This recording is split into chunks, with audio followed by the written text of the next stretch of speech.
warahmatullahi wabarakatuh. Bismillahirrahmanirrahim. Adik-adik, rekan-rekan semua, pada kesempatan ini kita akan belajar proses perancangan arsitektur dengan contoh proyek Rumah Sakit Indonesia di Myanmar. Sejauh ini kita sudah belajar melalui beberapa proyek sebelumnya. Misalnya kita belajar bahwa tidak selamanya sebuah desain berhasil dibangun, seperti desain kantor gubernur Papua yang sudah kita bahas di tayangan nomor 4. Kemudian kita juga sudah belajar bahwa kadang rancangan arsitektur kita terwujud melebihi yang kita desain, seperti rancangan Rumah Sakit Indonesia di Gaza yang sudah kita bahas di tayangan nomor 5. Kali ini kita akan belajar bagaimana sebuah rancangan yang terbangun, tetapi sama sekali berbeda dengan konsep rancangan yang semula digagas. Ini terjadi di proyek kita Rumah Sakit Indonesia di Myanmar. Baik, kita mulai ya adik-adik. Pertama, saya ingin cerita sedikit tentang latar belakang proyek ini. Sebagaimana menjadi keprihatinan kita di Indonesia terkait nasib saudara-saudara kita etnis Rohingya di Myanmar yang mengalami perlakuan tidak layak oleh sementara kalangan berkuasa di sana. Menurut PBB, Rohingya ini merupakan etnis paling menderita di dunia saat ini. Bahkan berdasarkan laporan Universitas Queen Mary di Inggris, etnis ini sekarang berada dalam tahap akhir genosida, pembasmian sebuah etnis dari muka bumi. Saudara-saudara kita ini menjadi suku bangsa tanpa negara karena Myanmar tidak mengakui eksistensi mereka.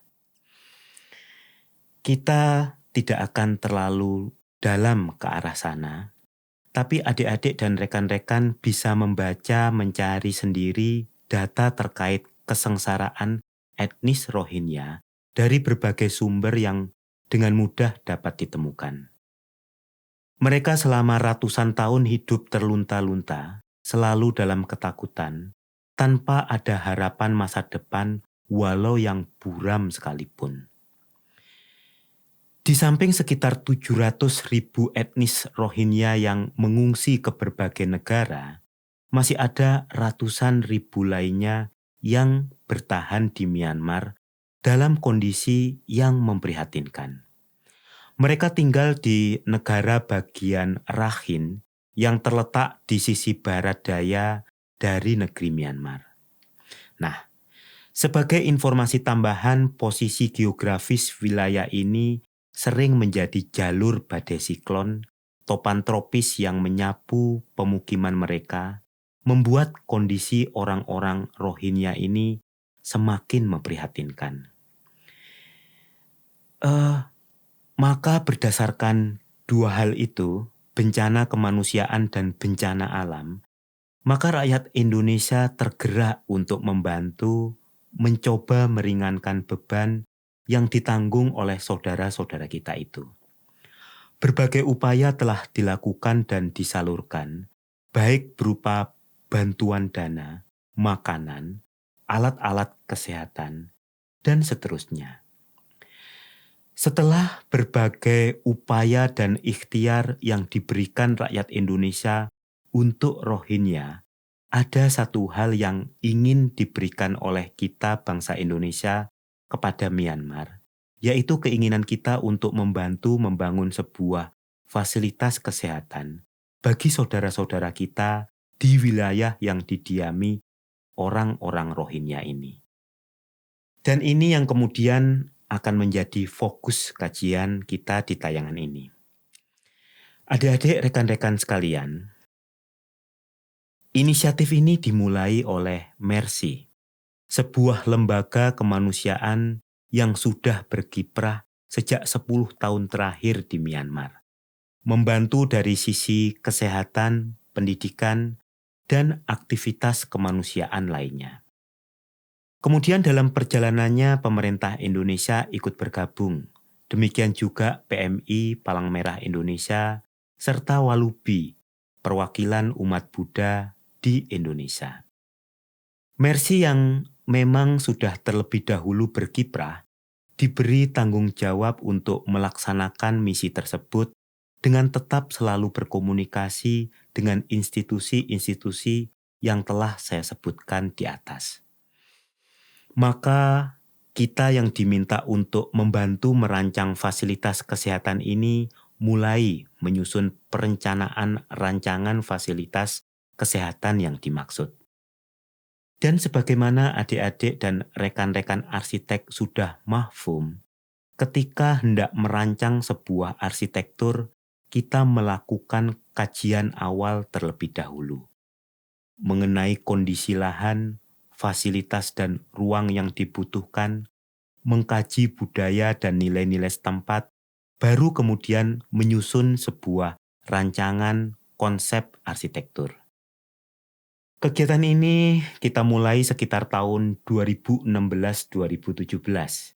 Waktu itu kebetulan ada beberapa rekan Mercy yang ada di Myanmar dalam rangka menjalankan misi kemanusiaan.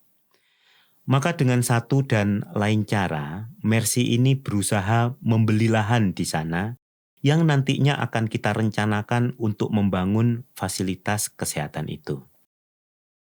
Kita tim perencana akan mulai mendesain berdasarkan data lahan tersebut. Nah, ini adalah data pertama yang kita terima dari Rakhine, Myanmar, ketika kita minta peta lahan di mana fasilitas ini akan dibangun. Apakah rekan-rekan bisa memahami informasi yang tertuang di sana? Ya. Tentu adik-adik dan rekan-rekan sama dengan kami waktu itu, mengernyitkan dahi, mencoba memahami peta lahan tersebut. Walau dibantu Google Translate pun, tetap saja kita tidak bisa membaca peta ini. Itulah adik-adik, pentingnya kita melibatkan pihak setempat dalam proses perancangan arsitektur. Bahasa dan tulisan adalah satu hal, tapi ada sekian hal lagi seperti kebiasaan, budaya, kepercayaan, adat istiadat yang perlu kita pahami dan itu akan lebih mudah bila kita melibatkan rekan setempat untuk membantu kita. Dengan cara itu kita bisa diantaranya membaca peta lahan maupun informasi-informasi lainnya dari Myanmar. Tapi walau sudah melibatkan rekan yang ada di sana, kami tetap memandang perlu meninjau lokasi lahan perencanaan secara langsung. Maka beberapa kali misi ke lokasi rencana rumah sakit dijalankan. Mulai dari survei, pendekatan pada otoritas setempat, mencari informasi resources, sumber daya yang diperlukan untuk proses konstruksi nantinya, dan seterusnya. Di antara misi-misi tersebut, saya sendiri ikut, dan di kesempatan yang lain, anggota tim yang lain yang berangkat.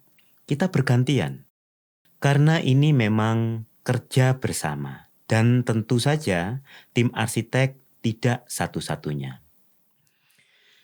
Sebagaimana umumnya sebuah misi kemanusiaan semacam ini, halangan dan tantangan lumrah saja dijumpai dalam perjalanan.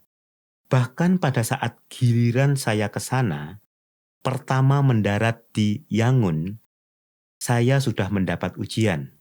Koper pakaian dan segala perbekalan yang saya bawa, terbawa penerbangan lain entah kemana. Dan akhirnya berhari-hari saya hanya memakai pakaian yang melekat di badan, tanpa ada keperluan pribadi karena koper terbawa ikut penerbangan ke negara lain. Tapi untungnya kami dibantu Kedutaan Besar Republik Indonesia untuk Myanmar, ditampung di Wisma Indonesia, sebelum kemudian terbang lagi ke kota Sittwe, ibu kota negara bagian Rakhine. Adik-adik rekan-rekan sekalian jangan membayangkan ini sebuah kota besar yang gemerlap. Karena secara umum Myanmar merupakan negara termiskin di antara negara-negara ASEAN, Bahkan pendapatan per kapita Myanmar masih kalah bila dibanding dengan Timor Leste misalnya. Nah, setelah perjalanan dengan pesawat baling-baling dari Yangon ke Sittwe, kami masih harus menempuh perjalanan darat ke Merau. Sebetulnya perjalanan ini biasa ditempuh dengan menggunakan speedboat sekitar 5 atau 6 jam perjalanan menyusuri sungai Kalandan. Tapi pada saat saya ke sana, beberapa fasilitas dermaga tidak memungkinkan terkait banjir dan badai siklon yang sedang melanda. Saya berdua dengan Dr. Idrus Alatas Al-Habib menempuh perjalanan darat dengan menggunakan mobil sewaan. Kita menggunakan driver lokal yang kemudian mengemudikan mobil melalui jalan-jalan yang relatif sepi di antara padang ilalang dan persawahan. Keluar masuk kampung dan melewati beberapa kota kecil. Alam Myanmar kurang lebih sama bila kita melakukan perjalanan lintas Kalimantan. Bedanya dalam perjalanan ini kita seringkali harus melalui pos-pos militer di sepanjang perjalanan yang memeriksa masyarakat atau pendatang seperti kami. Maklum negeri ini dalam kungkungan militer yang sangat kuat. Dan hal itu memang membuat suasana cukup mencekam. Bahkan driver lokal pun saya lihat juga gugup. Tapi setelah melewati petualangan itu akhirnya kami sampai di tujuan. Tiba di Merau, kami bermaksud istirahat dan bermalam. Lokasi tempat kita akan membangun rumah sakit sudah tidak jauh lagi dari Merau. Sebuah lokasi pedesaan sedikit di luar kota.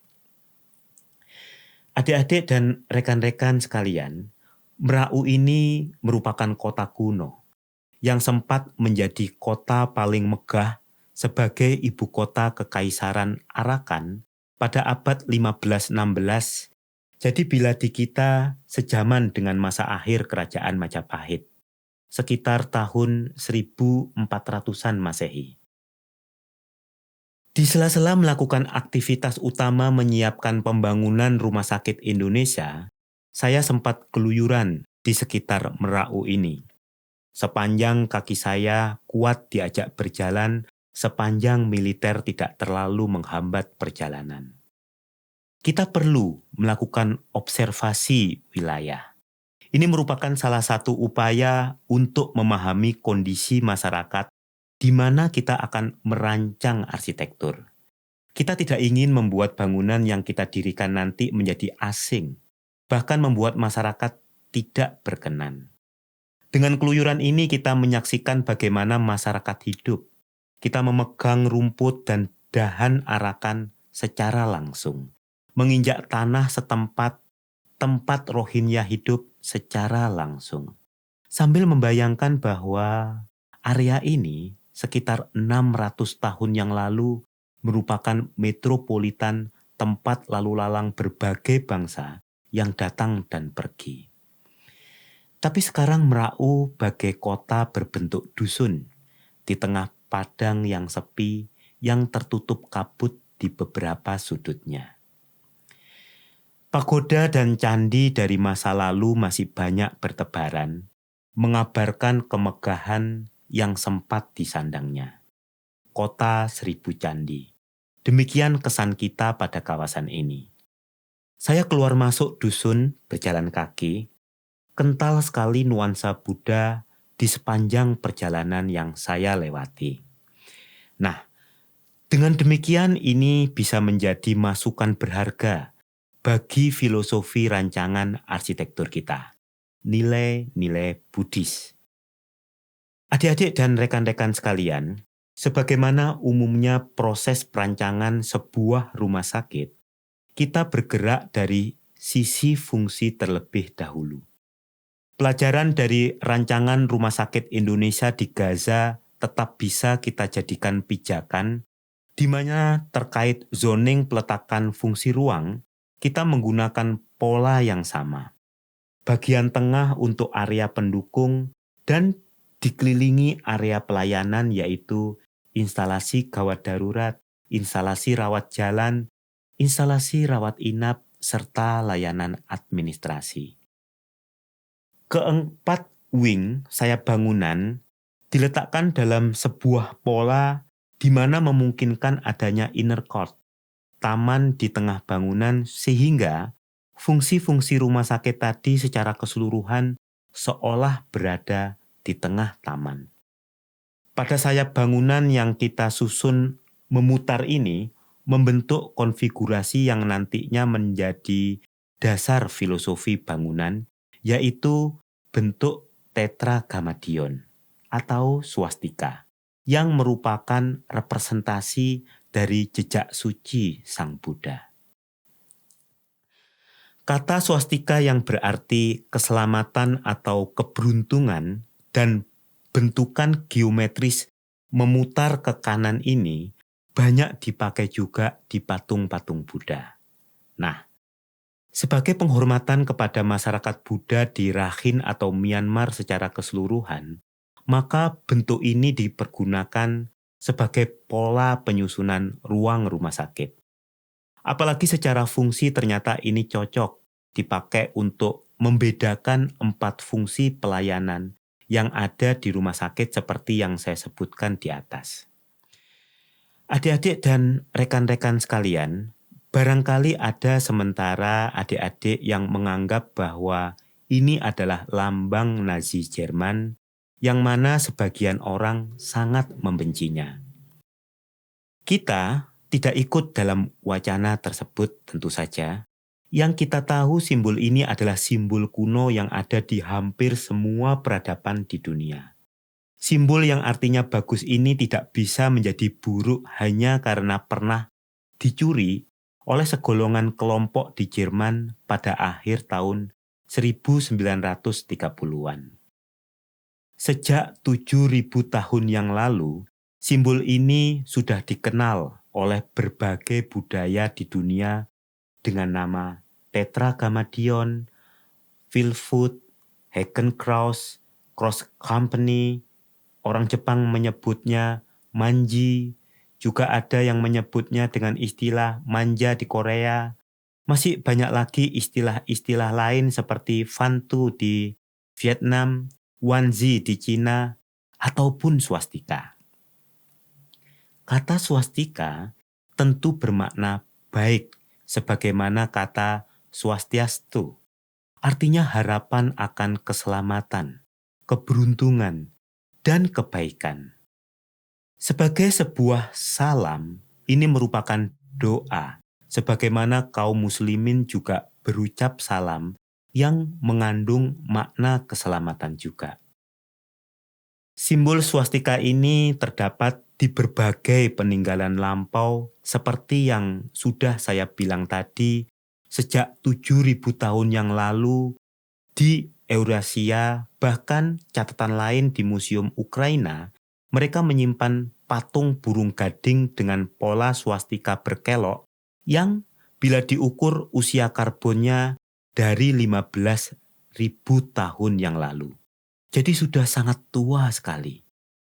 Kemudian kita juga jumpai simbol ini di dinding kuil di Ujjain, India. Kemudian juga kita jumpai di Bizantium, juga peninggalan-peninggalan dinasti Han di Cina, dan masih banyak yang lainnya. Ya, memang, bila adik-adik mempelajari simbol ini, adik-adik akan menjumpai ini hampir di seluruh peradaban. Tidak hanya itu, simbol ini di masa modern juga banyak dipakai sebagai iklan produk seperti Coca-Cola, botol bir Carlsberg. Ini adalah merek bir yang dulu ada di jersey klub sepak bola Liverpool. Bahkan pramuka Inggris juga memakai simbol ini. Dan ini lagi, tentara Amerika juga sempat memakai simbol ini. Begitulah adik-adik, simbol ini banyak dipergunakan orang sepanjang sejarah manusia. Juga banyak agama-agama di dunia menggunakan simbol ini, termasuk agama Buddha yang dianut mayoritas penduduk Myanmar. Maka kita memakai simbol ini sebagai pola dasar bentuk Rumah Sakit Indonesia di Rakhine, Myanmar, sebagai bentuk penghormatan kepada budaya setempat.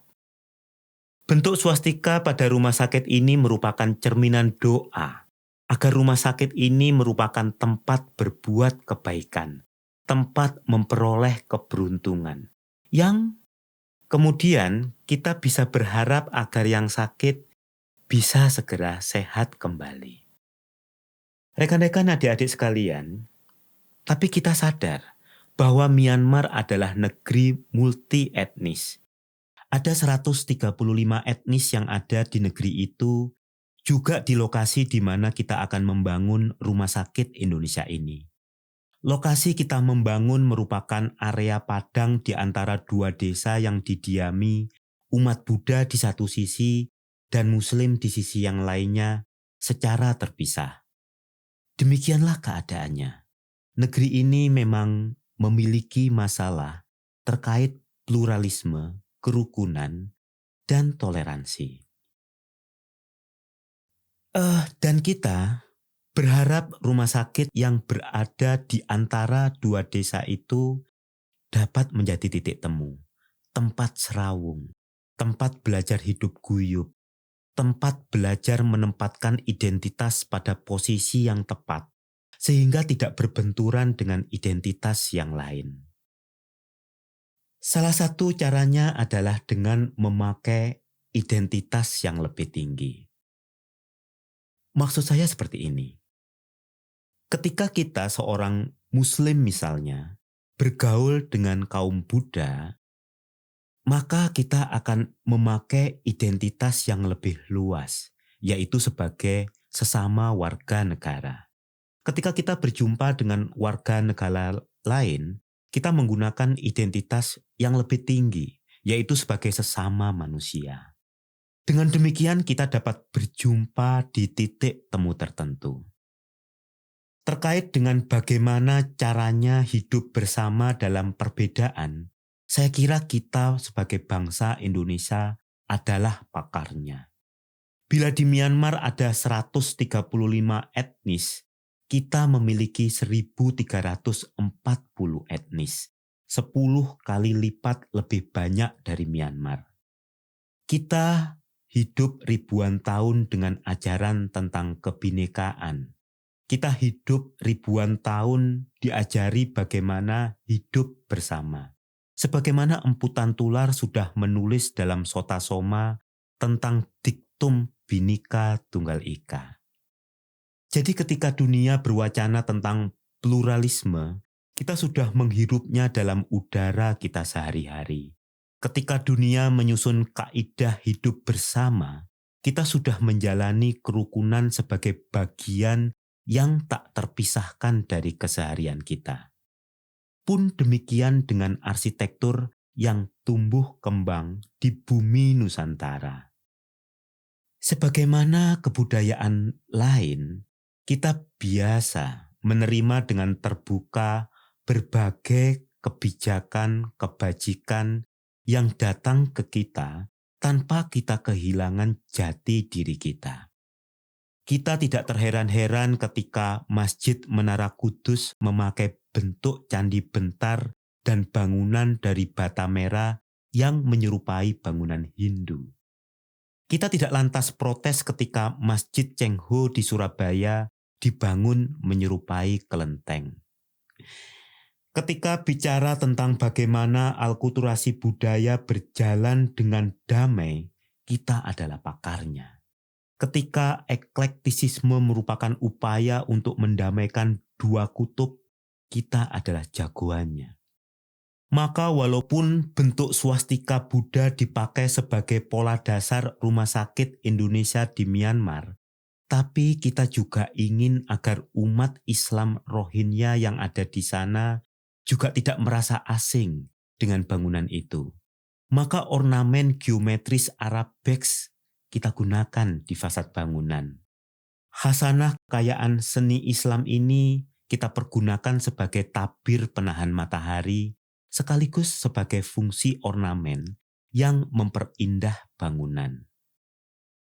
Bentukan arch atau lengkungan khas Timur Tengah kita juga gunakan yang seolah representasi lengkungan bangunan Islam. Tapi jangan salah, ini juga sekaligus merupakan representasi dari khasanah kebudayaan Buddha. Sebab masyarakat Buddha juga tidak asing dengan bentuk ini karena banyak dijumpai di pagoda-pagoda yang ada di Merau sana. Demikian juga bentuk atap tajuk bersusun yang sering kita jumpai di bangunan masjid di Jawa dan di Sumatera. Kita gunakan di sini karena ini juga merupakan bentuk generik pagoda dan kuil Buddha. Bentukan meruncing semakin ke atas itu memiliki makna upaya manusia mencapai kesucian, upaya manusia menyatu dengan Tuhan. Semakin mengerucut ke atas menembus langit. Pada khasanah Islam, tajuk bersusun ini biasanya berjumlah 5 yang melambangkan rukun Islam yang dengan tujuan tertinggi mencapai puncaknya yaitu ketauhidan. Kita tadi menyampaikan bahwa wing sayap bangunan dibuat sedemikian rupa sehingga menciptakan taman-taman di dalam bangunan. Termasuk di dalamnya adalah menciptakan pon-pon, kolam di keempat arah mata angin. Di dalam reflecting pond ini akan dihiasi bunga teratai. Bunga teratai atau lotus flowers ini pada khasanah umat Buddha melambangkan kesucian dari kebudaan. Artinya walau hidup di dunia yang fana penuh noda, tetapi tetap suci. Kalau kita amati juga di Alhambra misalnya, atau khasanah arsitektur Islam lainnya, adanya inner garden dan kolam ini juga merupakan elemen yang penting. Misalnya kita jumpai di arsitektur-arsitektur yang ada di Andalusia. Selain sebagai elemen keindahan, juga sebagai unsur yang dapat mengatur suhu ruangan di sekitarnya. Adik-adik dan rekan-rekan sekalian, berbagai konsep ini kita susun menjadi sebuah narasi yang berusaha meyakinkan para pihak yang terkait bahwa filosofi bangunan yang kita susun berusaha mengadopsi nilai-nilai dan digali dari khasanah kebajikan yang ada di daerah tersebut. Di samping tentu saja fungsi rumah sakit yang mana menjadi perhatian di saat yang paling awal, seperti yang sudah saya uraikan di atas. Juga kenyataan bahwa wilayah tempat kita hendak mendirikan rumah sakit ini sering dilanda bencana siklon dan juga banjir bandang.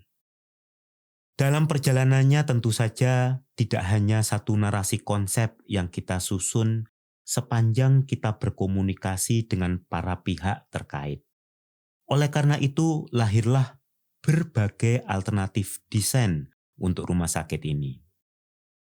Adik-adik sekalian, adanya alternatif-alternatif ini merupakan cerminan dari upaya kita untuk menghadirkan sebanyak mungkin potensi desain yang dapat kita gali, sehingga yang terpilih nantinya sudah melalui proses penjajakan dan telaah dari berbagai kemungkinan tersebut. Apalagi di studio arsitektur kita ada sekian arsitek yang juga memiliki konsep-konsep yang layak untuk ditawarkan.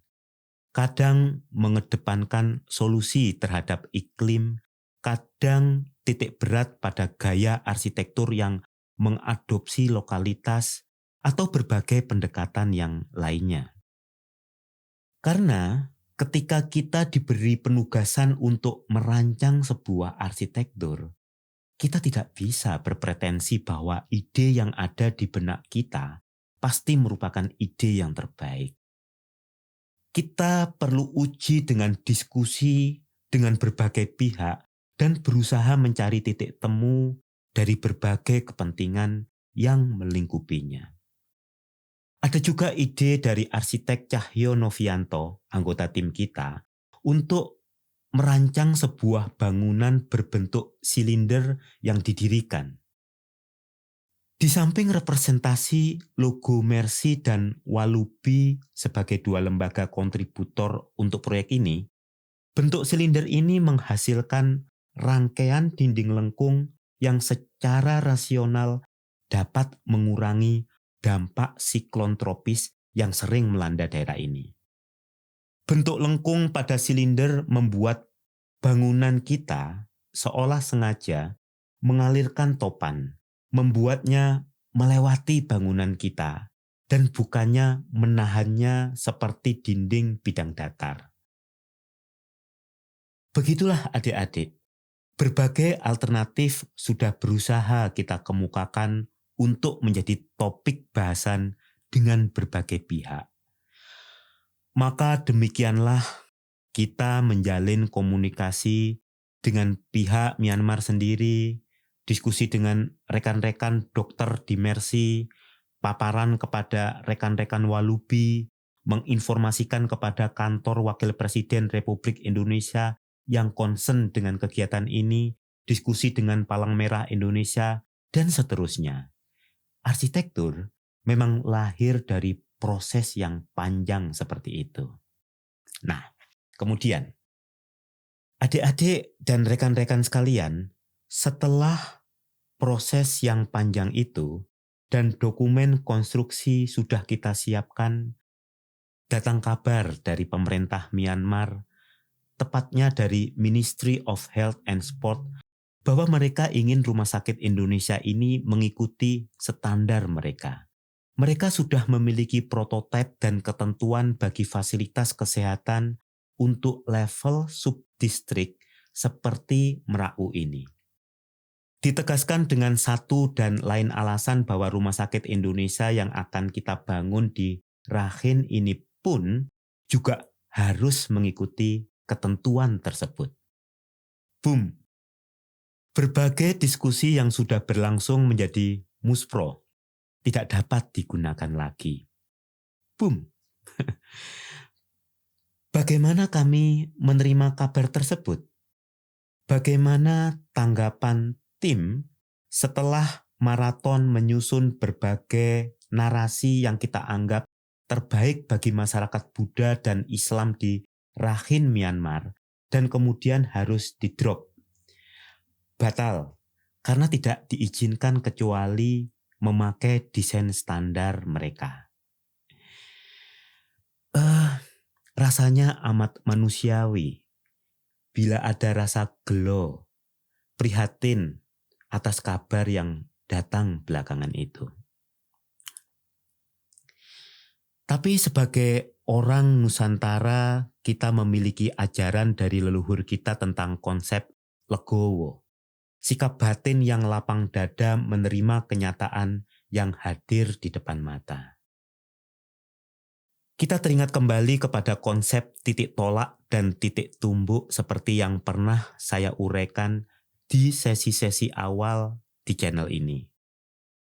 Titik tolak kita berangkat dari niatan untuk membantu saudara-saudara kita Rohingya, sedikit meringankan beban hidup mereka yang sengsara berabad-abad lamanya. Dan titik tumbuk kita, tujuan akhir kita untuk menyediakan fasilitas kesehatan dalam rangka mengejawantakan niatan awal tadi. Dengan konsep itu maka sikap legowo tadi tidak terlalu sulit untuk diadopsi. Niatan kita membantu Rohingya tetap tidak berubah karena desain kita tidak diterima. Dan tujuan kita untuk menyediakan fasilitas kesehatan bagi masyarakat Rohingya juga masih dapat terlaksana walau konsep yang kita angankan tadi tidak bisa terwujud. Kita memang berkeyakinan bahwa konsep yang kita susun itu lebih bagus, tetapi tetap ada peluang bahwa standar yang ditetapkan pemerintah Myanmar lebih cocok dengan kondisi mereka. Kita berhusnudon saja, berprasangka baik bahwa standar itu pasti sudah melalui kajian matang dan sudah terbukti berjalan dengan baik. Kalau mata kita sebagai arsitek melihat standar itu terlalu sederhana secara desain, bisa jadi kita yang terlalu mengangankan estetika dalam konsepsi yang kita yakini. Padahal bisa jadi ada sesuatu yang kita tidak tahu di balik itu. Ada keburukan yang masih belum berhasil kita lihat. Itulah cara pandang kita untuk menerima realitas dalam konsepsi legowo yang saya sebutkan di atas, yang dalam terminologi lain kita sebut sebagai keikhlasan. Adik-adik, rekan-rekan sekalian, maka setelah menghela nafas sejenak, kita bekerja kembali untuk menyusun rancangan berdasarkan prototipe yang diberikan oleh pemerintah Myanmar itu. Tapi walau kita mendasari rancangan baru berdasarkan prototipe yang ada, sebagai arsitek kadang kita masih gatel untuk mengutak-atik beberapa bagian di antaranya. Misalnya mereka menginginkan adanya 2 wing bangunan diperuntukkan bagi masing-masing agama yang ada di sana. Satu sisi untuk umat Islam dan sisi lain untuk umat Buddha. Kita menawar agar 2 wing itu tidak difungsikan untuk agama yang berbeda, tetapi kita menawar untuk jenis kelamin yang berbeda. Satu wing untuk laki-laki dan wing yang lainnya untuk perempuan. Rasanya itu lebih elok sebagai dasar pembedaan fasilitas kesehatan seperti rumah sakit. Hal lain yang juga kita perjuangkan kemudian adalah menawar standar bangunan 1 lantai, kita usulkan menjadi 2 lantai. Ini pun kita dasari dengan argumentasi yang kuat bahwa daerah ini sering kali dilanda banjir, sehingga apabila suatu saat itu terjadi, pasien bisa kita ungsikan ke lantai 2 terlebih dahulu demi keselamatan jiwa pasien.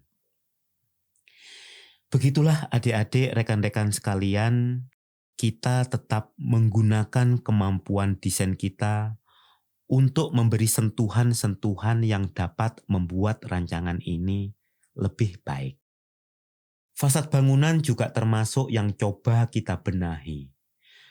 Dengan mengadopsi ornamen gaya Art Deco yang mudah untuk dipelihara, kita coba mempercantik bangunan ini.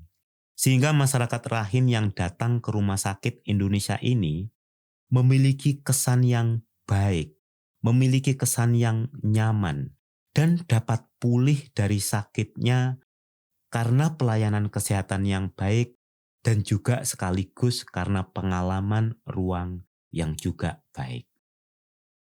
Rumah sakit yang merupakan sumbangan Indonesia untuk Myanmar ini akhirnya bisa dimanfaatkan pada tahun 2021 yang lalu.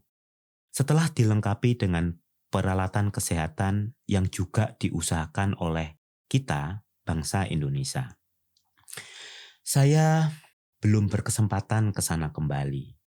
Tetapi kita tetap berharap agar ikhtiar yang kita lakukan bersama-sama ini, masyarakat Indonesia ini, dapat dirasakan manfaatnya oleh saudara-saudara kita di Merau, negara bagian Rakhine, Myanmar. Semua etnis yang ada di sana semoga dapat manfaatnya, dan semua agama yang ada di sana. Karena mereka sama-sama hamba Tuhan, dan kita sama-sama khalifahnya. Adik-adik dan rekan-rekan sekalian, nampaknya itu dulu yang bisa saya bagikan dalam kesempatan ini. Semoga adik-adik dan rekan-rekan sekalian dapat mengambil pelajaran daripadanya. Salam hangat untuk orang-orang terkasih Anda. Wassalamualaikum warahmatullahi wabarakatuh.